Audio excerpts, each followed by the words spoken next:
If you're talking too fast in your job interview, do the following.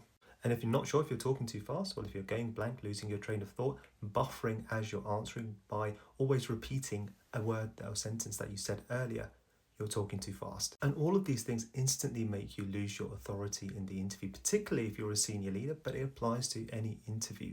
You want to look credible. So we know the main reason why this is happening, partly because of habit, particularly in an interview, it's happening because of anxiety.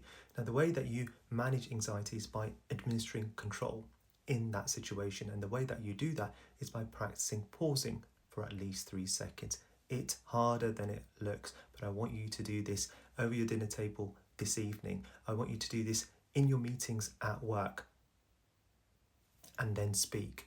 And watch the difference in terms of how coherent, how articulate you are, how you're able to say the things that you plan to say in the interview and not miss anything out. Secondly, I want you to film yourself talking, and you'll find that you're speaking far too quickly. And then what I want you to do is practice some of the exercise that I'm going to talk to you about. And what you're going to do is watch the difference. Then when you know the difference, you're going to be very self-aware about the fact that when you're talking too fast and when you catch yourself talking too fast, you're consciously going to slow yourself down. Again, you need to start doing this in your day-to-day life.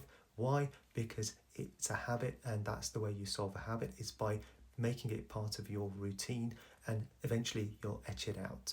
And thirdly, if you're talking too fast, it's because you're talking from your lips. And so what we have to do is essentially open your mouth more when you speak. You physically cannot talk quick if you are opening your mouth more. Now, there is a trick. Now, I'm going to embarrass myself in front of the camera, in front of everyone on social media, but I'm going to do it for the sake of you guys. But essentially what you need to do is put your thumb between your mouth, right? And try talking without touching your thumb. And it's going to look very silly when you do it. But when you do it, what you'll find is afterwards, you're opening your mouth more. And when you're opening your mouth more, you're going to be able to speak slower. And all of a sudden, now what you're saying is having more impact, it's resonating more with the interviewer, you're coming across as more coherent, articulate in the interview, and ultimately coming across as an extremely capable candidate. And lastly, if you made it this far into the video, I'd like to tell you about the interview cheat book, which is 10 strategies for 10 of the most common interview questions. It's an audiovisual guide, it's normally £20, but completely free for all of my followers on TikTok. We also then have the Cheat Book Pro, which is if you have an interview coming up very soon, that's the resource for you. It will optimize your prep and have you ready for your interview, even if it's tomorrow. And also we have our one-to-one coaching as well. Like and follow for more, and I'll see you in the next one.